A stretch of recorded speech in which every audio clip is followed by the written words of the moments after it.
Hello and welcome to day 2 of CSC 565, IT Integrative Capstone. As I mentioned last time, this course I think is both interesting, exciting, and certainly challenging, and maybe you have a little trepidation before you come into this class also. We're trying to model what we do in this class after what would happen in industry. When you're a working IT professional, what are the kinds of projects that you're going to encounter, and how are you going to do those kinds of things? That's really what I want to model in this particular class. So that's why I want to start on time. That's why actually being here is extremely important, etc. So for those of you that are here, present, and on time, I appreciate that. When you're working in industry, your boss is going to expect those kinds of things. Just showing up, or missing a division meeting or not showing up for work one day. No, there's too many other people that are really interested in doing the job and doing the job right and well. I suppose in industry, sometimes you might be fired. When I worked in industry, I did have to fire some people. I mean, we have a better term for it in industry when I worked at Hewlett-Packard. But we actually did have to terminate some people. And as a matter of fact, in my tenure here at Concordia University, Wisconsin, we actually had to encourage a faculty member who worked in my department to find other employment also. Well, I suppose the nice thing about this environment is nobody gets fired, nobody gets terminated, but there are repercussions for not doing the material, right? I mean, it's going to be a lower grade. So thanks for being here. Thanks for being part of this. Come on in, and we'll see what we can do. Let me tell you what we're going to, I should hold the cartoon off until I can project it here. Let me tell you what we're going to do today and see where we're going to go in CSC 565. Last time we talked about the system development life cycle. And what I want to do is review the system development life cycle just a little bit.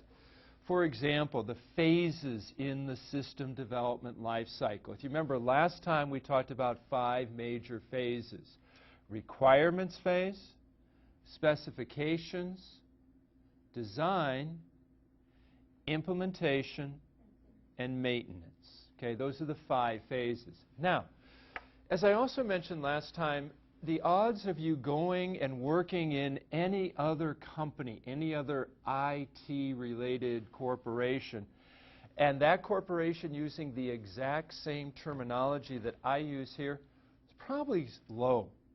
But everybody's going to use those same concepts.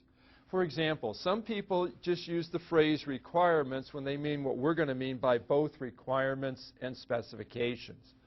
Other people will use the term specification only. So I don't want you to worry about the actual terms that's used.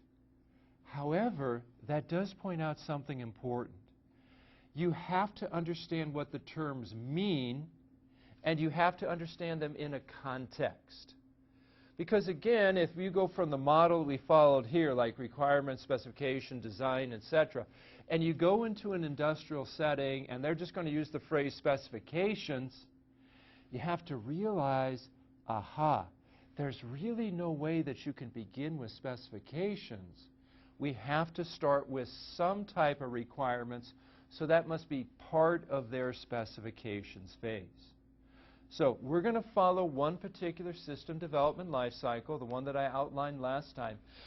But don't worry if you encounter different ones with maybe slightly different terms, or maybe the organization that you're involved with does something completely different. That's okay. The big ideas we mentioned last time is you have to follow some type of process. The system development life cycle is just a process that gets us from idea through the completed product. The process then is what I'm going to use in my project in order to end up with a good, acceptable product.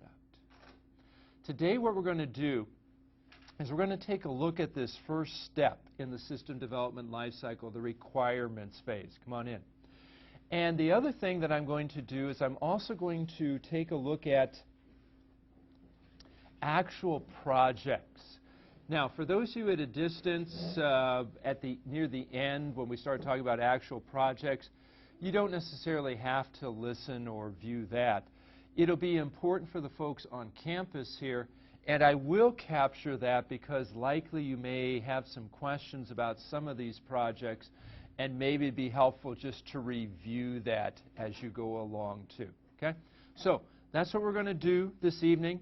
I'm going to cut the video here, and I'll come back in just a second.